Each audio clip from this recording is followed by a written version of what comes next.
a lot, or you know, the early bird gets the worm. And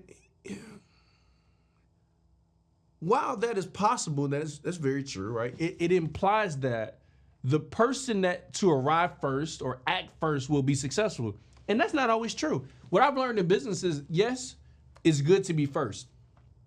But what you want to do is you want to be the first to do it best, okay? Right? So initiative is important, planning and preparation is important, but also the quality and effort are equally important. Listen, iPhone was not the very first smartphone that came out in the world. Are you ready? We're gonna run the play. Let's go. Do you know what it's like to come from nothing at all, but every day you just wanting it all? Do you know what it's like? Every day facing your fear, but believing that your blessing is near. Do you know what it's like? Growing up broken than most, but still being devoted the most. Do you know what it's like? Yeah, that's what the journey's about. Yeah. Let me show you. What's going on, y'all? This is Justin Owens, back at the Run the Play show, where I help break down top plays of success from top leaders, entrepreneurs, and personalities by sharing gems from the playbook. And today, I wanted to have a conversation about some things that aren't exactly true, because what I've learned about business in my own life is there's certain sayings or things that people say or that you've heard that sometimes you have to challenge it and ask yourself, is this really true? Right? And so I wanted to pull a couple, and this might end up being a part 2, part 3, I don't know, but we're gonna go with I just thought about some that I've heard a lot. One of them is, you can't have your cake and eat it too. How many people heard that? Oh, you know you can't have your cake and eat it too. Well, I know what you're trying to do. You're trying to have your cake and eat it too. It's a saying that almost implies that it's impossible to have something both ways. However, in reality, it's very possible to enjoy what you have while also reaping the benefits from it. The key lies finding good balance and management of whatever it is. So anytime somebody says you can't have your cake and eat it too, that's not true. You can have both, okay? I do it a lot of times at the restaurant, okay? All right, here's another one that's good. And here's what I want to say this, right? Because this one right here is said a lot. Well, you know, the early bird gets the worm. And while that is possible, that's very true, right? It implies that the person that to arrive first or act first will be successful. And that's not always true. What I've learned in business is, yes, it's good to be first. But what you want to do is you want to be the first to do it best, okay? Right? So initiative is important, planning and preparation is important, but also the quality and effort are equally important. Listen, iPhone was not the very first smartphone that came out in the world. It wasn't. But guess what? They were one of the first ones that most people adopted.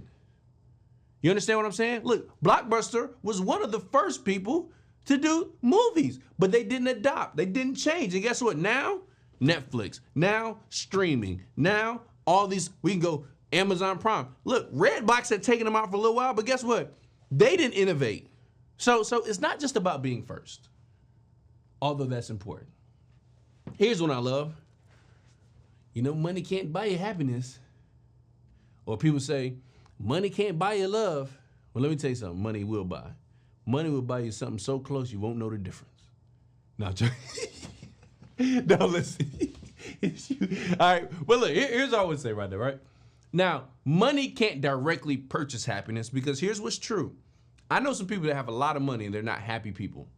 But I also know some people without money that aren't happy people. What I'm realizing is that happiness comes from within, right? But here's what money can do. It can provide you with access to things that contribute to happiness, such as stability, such as opportunity, such as experiences. You can't tell me if you get enough money to pay your parents' house off, you're not gonna be happy. You can't tell me if you're able to do some things and give to some causes that you're really passionate about, you're not gonna feel happy. And so no, money's not necessarily going to buy you happiness just by having it and hoarding it. It does give you the ability to buy you some things that can make you happy. Okay? Here's another one. Well, you know what they say, opposites attract. This implies that people with contrasting personalities or traits are likely to be attracted to each other. However, what I found, you know, we have a personality assessment that we do, is that people are more likely to be attracted to people who are similar to them and have similar values.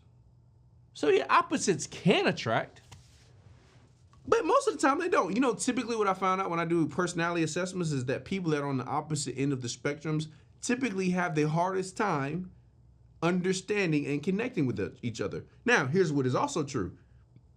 A lot of times you can learn a lot from those people that have different strengths and weaknesses from you, okay? What about this one? What doesn't kill you make you stronger. Now that in a sense it's true, but it suggests that all hardships make a person stronger. And that's not always true. Some experiences cause lasting damage and trauma that it takes them years and decades to overcome, if they ever overcome it. And so yes, going through things, man, it does prepare you for stuff. Like, listen, going through some stuff as a child, man, it made me like, okay, you know, stuff like this don't really bother me no more. Stuff like this doesn't bother me, but there's some other stuff that really bothers me. And so while that's true, I don't want us to underestimate the value of what happens when we say that to somebody that's really going through some stuff, okay? What about this one? You know, time heals all wounds. Now, while time can lessen the impact of some painful experiences, not all emotional or physical wounds fully heal with just time. Some require intervention. Some of them require therapy, right? Some of them require a specialist, somebody that can give you some tools to go in there and fix. And so, yeah, again, it kind of goes there. What about this one? Failure is not an option. Failure is always an option, right? So some of this can discourage people from taking risks, especially in entrepreneurship. Here's what dynamic I think that people don't really understand, right? Because saying stuff like this can promote a fear of failure, and reality, here's what people think. It's success, it's them, and it's failure. And you're in the middle. So every day, I'm either going here or I'm going there. But in I understand that mentality in terms of like actions that you take daily. But here's what I want you to understand as an entrepreneur, is that it's you, it's failure, and then it's success. Failure is on the way to success. So I don't know of a big business that has become a big business without failing. I don't know, like, it's very difficult to not make mistakes and not have errors. Here's the thing, you can't get caught up in failure.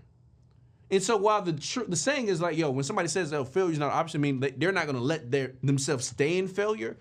It could be messy because it makes people say, oh, well, I don't want to try because I don't want to make a mistake. And that's where a lot of people that want to become entrepreneurs get stuck, because they don't want to mess up. Let me mess up. I'm going to just put out some stuff. I'm going to figure it out. And on the way, I'm going to become successful. Here's a good one, right? All publicity is good publicity. This idea comes from people thinking that positive or negative is beneficial because it brings attention. However, negative publicity can definitely harm reputations, relationships, and can be detrimental in the long run. All attention is not good attention. And so if you go about life doing this, we see this sometimes with celebrities. You be like, yo, why were they doing it? They wanted attention. But listen, attention, it'll make you lose brand deals. Attention will make you lose friends. Attention will make you lose business if it's not the right attention. So yeah, attention can be good. And sometimes bad publicity has turned out good for some people, but do not get it mistaken that all publicity is good publicity, okay? I love this when it comes to relationship. Love is blind. And this implies that when people are in love, they overlook flaws, what we call them red flags, faults in their partners. In reality, a healthy relationship, a healthy love recognizes and acknowledges these aspects, but they accept them.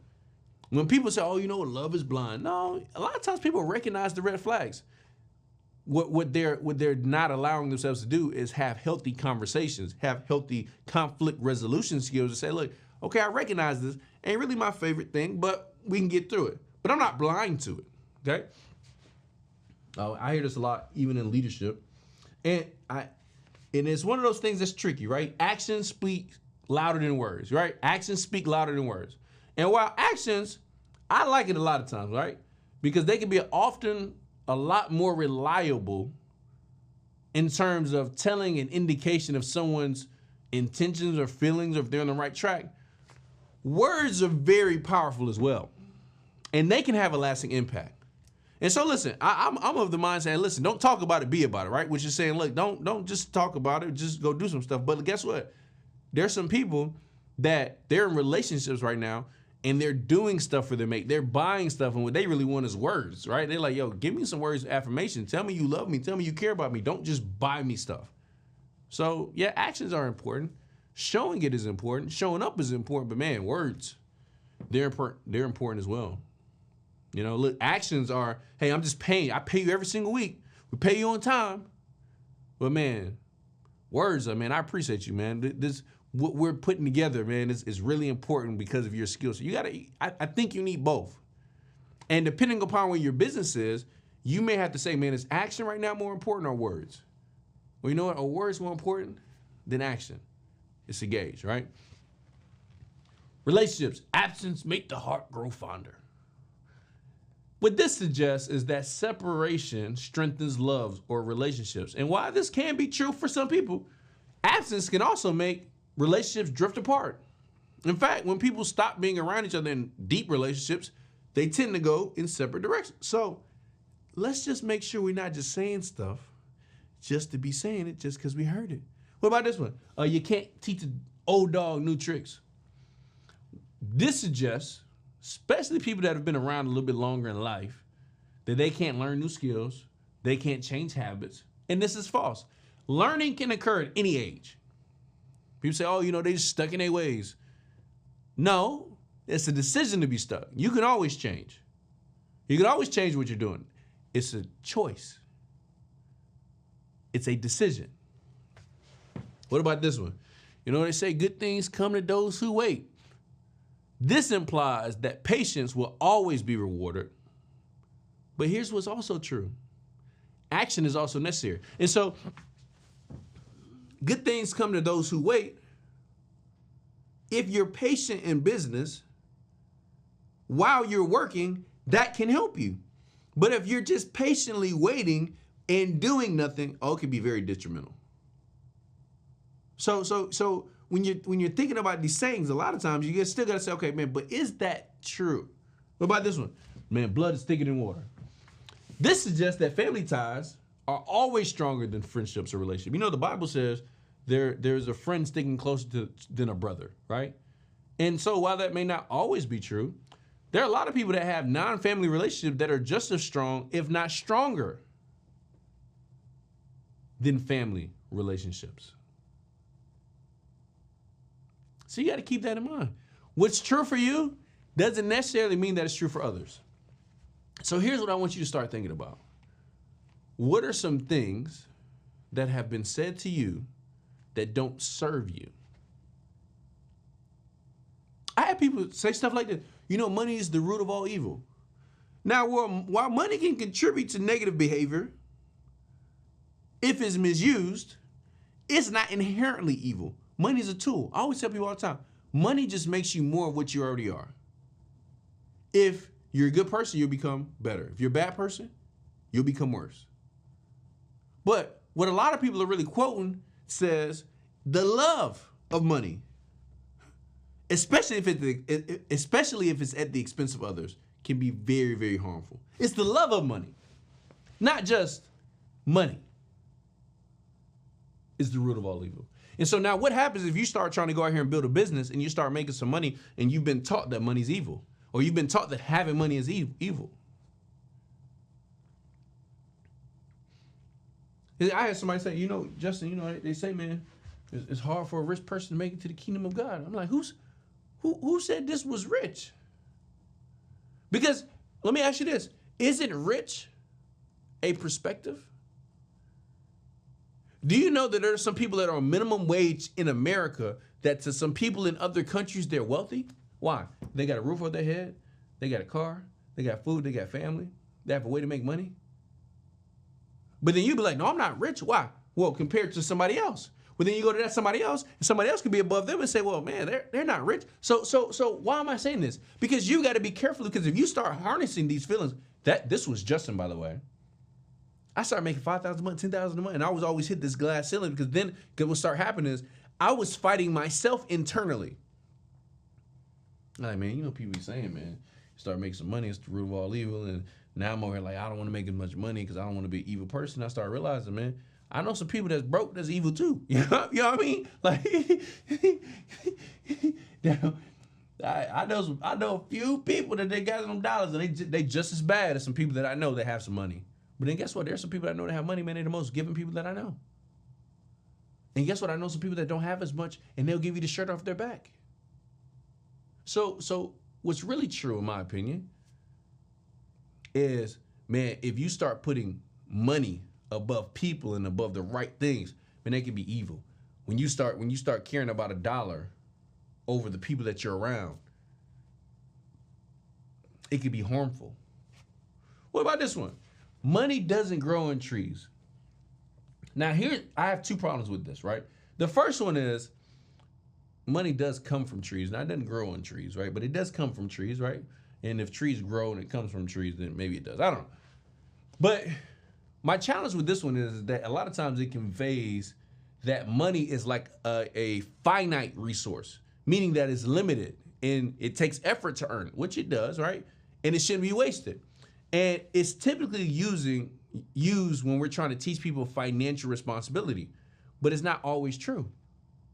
Now, it's not a natural resource like a fruit or something like that that grows in the world, but it is something that in a sense is limitless. And so if I start thinking like money doesn't grow on trees, it's hard to get.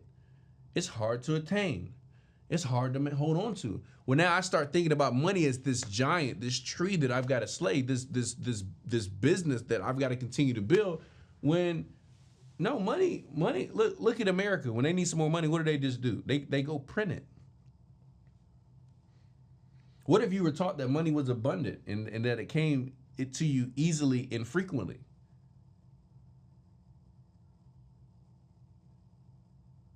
All it is something that just shows value. We put value on money, and it's supposed to be something that people exchange for something and they see a value. But it can discourage people from taking risks. It can discourage people from making investments or spending money for personal growth or enjoyment. Understanding that money, it's not just about conserving resources, but it's about using them to achieve personal and financial goals. Somebody say, oh, money doesn't grow on trees, but they're like, oh, I don't want to invest in this business, or I don't want to invest in this skill that can lead them to more financial success in the future. Well, then it can be harmful. Then you start seeing other people's trees like, man, I sure wish so-and-so give me some of their trees over there. You know, they got too many trees, man. They need to just go ahead and give somebody some trees. Like, no, money's a tool. That is it. But guess what? Money needs direction. You got to tell it where to go. And if you don't tell it what to do, it'll leave you. But man, when you start saying that money doesn't grow on trees, now you start building a scarcity mentality in people. They start thinking about it as this scarce resource or something they've got to hoard and something they've got to keep because there's not a lot of it around, when really it's really abundant. Remember, every problem is a business. And so if you're not making money right now, that means you have not found a way to solve a problem for enough people. Solve a problem, create a business. Create a business that solves a lot of problems, you have a lot of customers, you have a lot of money. You find a problem that doesn't have a lot of customers, well, you're probably not gonna make a lot of money. And so this was part one, right? This is part one of sayings that aren't necessarily true. And I wanted to go through a few because I want you to start thinking about what are some areas in my life that I have had some people tell me some things that I've bought into. Maybe because it's just something that's been passed down from family to family. Maybe it's just something that I've heard over and over and over again, which became a belief. But they're not serving you. Ask yourself, what are some things you repeat to yourself that don't help you? They don't serve you in moving forward. And then those are the things that you have to replace. I used to have this thing where I think, oh man, you can't be nice to everybody because you get run over. No, you can be nice and not get run over. You can be nice and not get taken advantage of. But if you believe that being nice means that you're always going to get taken advantage of, now when you go to the other side, now you become an entirely different person. It's not even you. You become an entirely different individual, which that lifestyle has an entirely different set of rules. So learn how to find the things that you buy into. You know what I learned from that is I said, okay, I can be nice to most people. And when people try to get over on me, I don't allow them to. And then I surrounded myself with people that don't also let people get away with things as well. And they'll check it a lot of times before it even gets to me. Because I understand that. That's why I teach people in sales. A lot of times the person that has the meanest gatekeeper or receptionist, they're probably the nicest person you'll meet. You know why? Because they had to put people in front of them and you, because they know, man, if he gets to me, I'm probably going to buy. Man, if he gets to me, I'm probably going to be nice. But guess what they learned? It's a choice. So be mindful. Don't just accept stuff that people say. Don't just accept things you heard. Read it, digest it, and say, you know what? Does this apply to me? Do I take this as true? And if it does, keep it. And if it doesn't, throw it away. We just gave you a play. Now go run it. What's going on? Listen, make sure you guys go to RunThePlayStore.com. Get your official Run the Play gear. We talk about shirts, socks, jackets for everybody that's Run the Play all across the world. Are you ready? We're gonna run the play. Let's go. Do you know what it's like to come from nothing at all, but every day you just wanting it all? Do you know what it's like? Every day facing your fear, but believing that your blessing is near. Do you know what it's like? Growing up broker than most, but still being devoted